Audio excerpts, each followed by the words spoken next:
Germination process in corn is extremely important. You want all of your seeds to come up within about 24 to 48 hours of each other. Outside of that window, those plants are often deemed a weed because they tend to take nutrients and water from that corn crop that's around it. So we want all of those plants to come up within about 24 to 48 hours.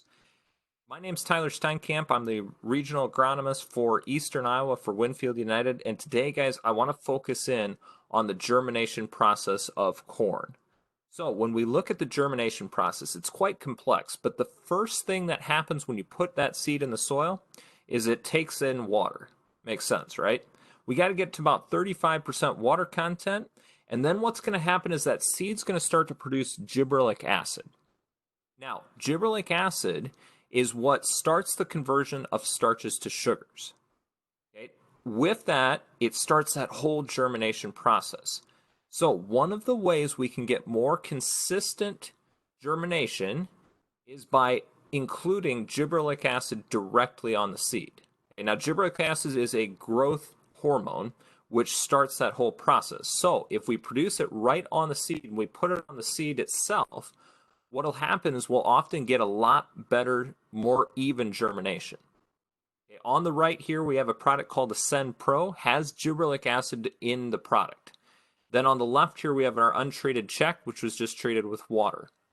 What you'll notice is on the right here, all of three of these plants came up within 24 hours of each other.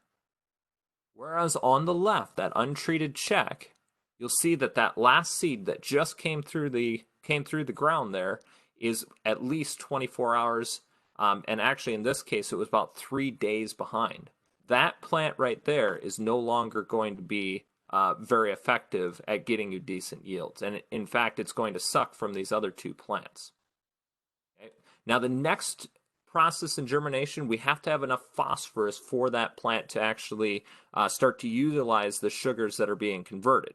Okay, so with phosphorus, you can see some of the yield responses we get from putting starter fertilizer, because often what happens when we get cool, wet soils, we don't get enough phosphorus available to that plant. So by supplying phosphorus directly on that seed, you can see the effect that that has with starter fertilizer. The next thing that has to happen is we have to have enough zinc to actually produce the amino acids that are necessary in converting starches to sugars. And that zinc really jump starts that process. It also is really important in the growth and development of that plant. And that is the reason why all of the cropland seed, for example, is treated on the seed with zinc. Here's some yield results that we've had out of our Fortivent zinc. That's the seed treatment directly on that cropland hybrid. It was 4.7 bushel yield increase to doing that. Now, you don't necessarily have to put it on the seed. It is an advantage having that directly on the seed with cropland, but you can also put it directly in furrow, such as with a chelated zinc, like a 9% ultra key type formulation. That really helps get that plant off to a good start. The final thing we need to have is cytokinins. Cytokinins are what starts that radicle actually growing and that coleoptile coming out of that seed. And so by getting that those cytokinins directly on the seed, for example with Ascend Pro as well, we can start that germination process off really, really well.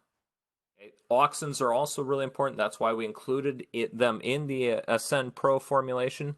But all of those work together to get a more even stand. And all three of these, four of these steps that we have here, if we can maximize those, we can get nice even stands and set myself up for a really good year.